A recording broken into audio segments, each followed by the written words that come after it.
Assalamualaikum Kakak Yamato, Kakak Yusuf na ira ka pamaninya basait para pusunin si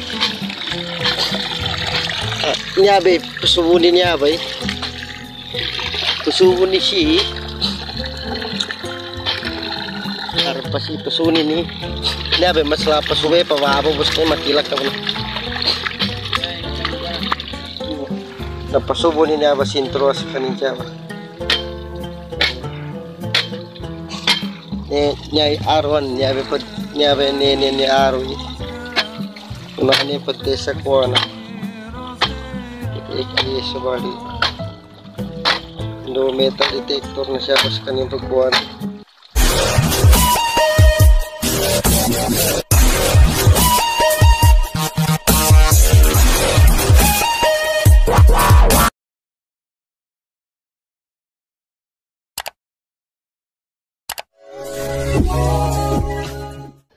Magandang araw po sa kanilang lahat.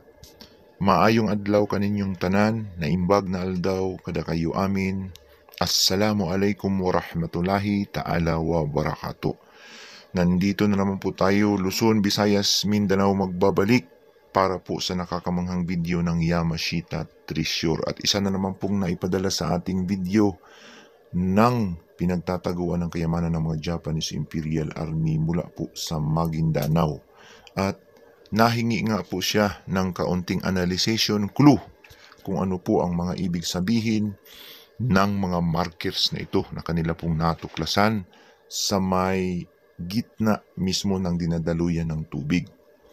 Ito nga po ay masasabi nating legit na ginawa ng kamay ng tao at walang iba po ang mga Japanese Imperial Army na sila po ay magaling gumawa ng mga konkrito na yari sa mga bato na ginagamitan po nila yan ng chemicals na kanilang mga dala-dala. Atin po itong babasahin, bibigyan po natin ito ng pinakamalapit nitong kahulugan, yung mga sign markers na inukit dyan po sa kinaroroonan ng mga konkrito na ginawa po ng mga Hapon. So sa makikita natin, legit talaga na ginawa ito ng tao, no? Konkrito yan at halatang pinatigas yan ng chemicals. At dapat yung kanilang paghuhukay ay gagamitan niya ng silsil, mga drill, sapagkat hindi po ubra ang bara-bara dyan. Hindi parang CR lang ang pagbaon ng mga Japanese Imperial Army. Marami pong involved na tao dyan sa kanila pong pagtago ng kayamanan at nangangailangan ng mga equipments na magaganda. So atin po itong babasahin, no? Ang kanila pong mga pinakitang sign na legit halatang ginawa ng kamay ng tao. So sa atin pong makikita, ito nga ay drilled hole na nagsasabing Yamashita Treasure under. Under, may design po yan, yung kanyang drilled holes. May mga duplicate na nagsasabing door, pintuan, no? Under, door, under. May pinto sa ilalim. At may hexagonal po siya na nakaukit na may six-sided na, ibig sabihin Japanese Imperial Treasure. At yan po ay asterisk, no? Million deposit, big treasure.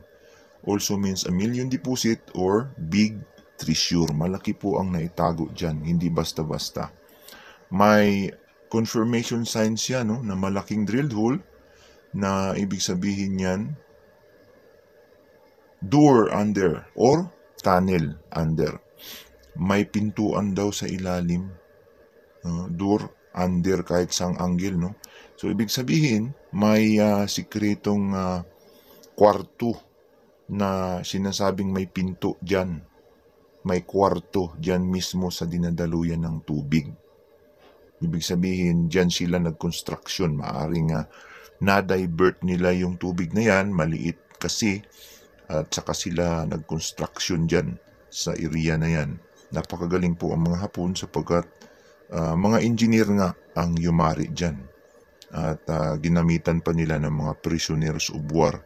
Lalong-lalo na dyan sa Maguindanao, marami pong nabihag ang mga Japanese dyan na pinatrabaho nila.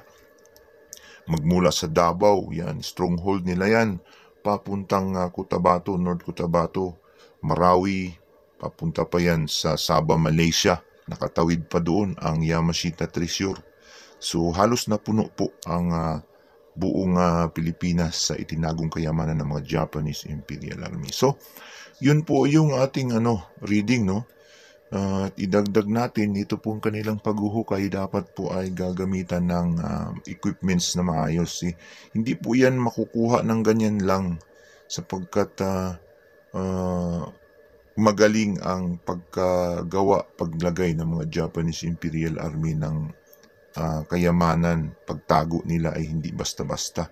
May mga nilagay pa sila diyang traps, patigas, yung pinapatigas nila ng sobra, papahirapan ang mga diggers.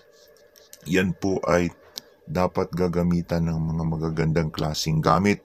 Silsil, yan maganda dyan sa mga konkrito para bumitak. Dahan-dahan lang kung walang panggastos mano-mano. At kung may panggastos, yan ay mga drill ang ginagamit dyan, mga backhoe na mayroong mga drill na mga heavy equipments pwedeng sumira dyan. At yan po ay sigurado ngang may sikreto sapagkat hindi naman gagawin yan kung walang itinatago. Alangan naman magsayang ng panahon ang mga Hapon dyan, kung sino mga tao dyan ang gumawa na wala silang ginawang sikreto dyan, wala silang nilagay, ay imposible yun. Ibig sabihin, mayroon at mayroon yan sapagkat may mga nakaukit na kakaiba na may mga design na mayroon sa Japanese code. So malinaw po na nandyan mismo sa gitna ng sapang maliit na yan ang sikreto. Napakalinaw. Kaya't ang kailangan lang dyan ay tiyagain at talagang tuklasin sa ilalim. Hindi po basta-basta lang na maghukay ka, automatic makikita mo kaagad ang treasure. Mayroon pang iba pagdating sa ilalim, nung napasok nilang tunnel, sa loob ng kwarto ay wala ka pang makita. May dingding pa yon at mayroon pang sikreto sa sahig na posibleng doon ay itinago na ang mga boxes or mga Buddha o kung ano pa mang treasure na kanila pong itinago sa ilalim. So napakalupit po ang mga Japanese Imperial Army pagdating po sa pagtatago ng mga kayamanan. So malinaw po na digging spot yung matigas na porsyon na yan, yung may mga drilled holes at saka yung may arrow na nakita niya na tinuro, yan po ay parte ng digging spot. Malawak po ang ginawa ng Hapon, hindi po parang CR lang. So ang digging spot, isama mo na yung may mga drilled holes, yung itinuturo ng pointer na yon na sunod-sunod. Yung pinatigas na yan sa gitna ay kasama yan, yung drilled holes na yan. Sa ilalim, pintuan nga ang sabi. So, kabilang yan, dapat malawak yung kanilang butas, hindi lamang yung parang CR. So, yun po yung advice lamang. Siguro, hindi naman basta-basta ang kumuha kasi ng maraming tao, kaya ganun lang talaga ang magagawang butas ng ating ka-treasure hunter. Yung iba na abandona na yung mga ibang site sapagkat hindi nga kaya na iwanan na lamang, sayang yung mga treasure site sapagkat hindi nga basta-basta ang mga itinagong kayamanan ng mga Japanese Imperial Army. So bago tayo magtapos, nais po nating magpapasalamat sa lahat po ng mga taga-subaybay, sa atin pong mga taga-panood. Maraming salamat po sa patuloy na pagsuporta po sa aking channel. At sa lahat po ng gustong magdagdag ng inyong mga comments sa mga magagaling ay magdagdag po kayo ng inyong mga comments sa inyo pong sariling pananaw para po makatulong sa atin pong mga kababayang treasure hunter. Hanggang dito na lamang po, no? Sana po ay mayroon naman tayong napulot na aral dito po sa naipadala sa ating Yamashita Treasure video na natuklasan nila mula po sa Maguindanao. Hanggang sa susunod po, maraming salamat ulit. Ito po ang inyong ka-treasure hunter nagsasabing kapag tayo po ay naghahanap, tayo ay makakahanap. Assalamualaikum Kakak Yamato. kakayusop na ira ka pamanin niya ba site ka harap pusunin si niya ba pusunin niya ba pusunin si harap pa si pusunin ni niya ba mas lapas uwe pababo bus kayo matilak ka ba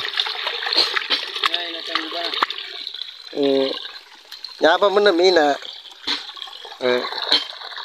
isa, dua, telu ka pangkat sa kanina pa menemani peso mas labo na panas kayo na matilak ger. Ya, mas labo na peso matilak.